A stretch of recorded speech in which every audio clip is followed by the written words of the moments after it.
Pero, ito na naman tayo. Pero ngayon, kakaiba na to. Kasi, mag-adobo ko. Paboritong ulam. Adobo. Kaya lang, hindi kasi ako marunong magluto. Puro prito ngayon.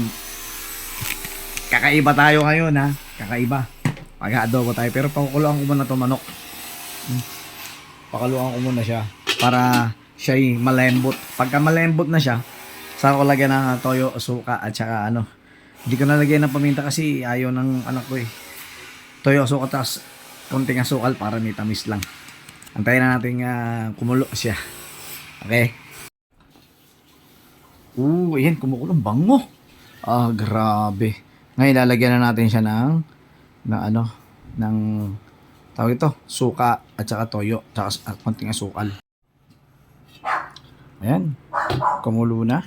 Lagyan natin siya ng konting asukal para medyo lumapot-lapot siya ng konti na. Lagyan natin.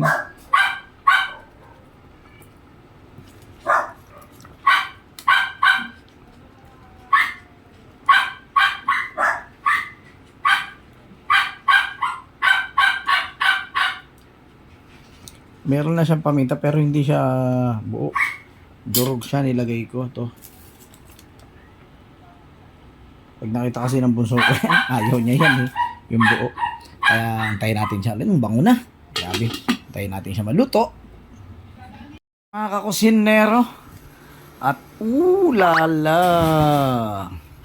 Walang dahon ng laurel. Hindi uso rito sa Pampanga. Pero bango. Okay na yan. Kahit walang dahon ng laurel.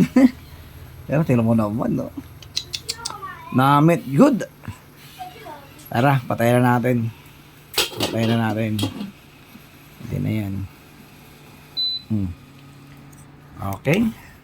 Approve. Ayan tayo. Ito na yung ating nilutong adobong manok. Ayan. Tulog si Bunso eh. Hindi ko na ginising. Mamaya na lang yung pag gumising yun. Tara. Kain.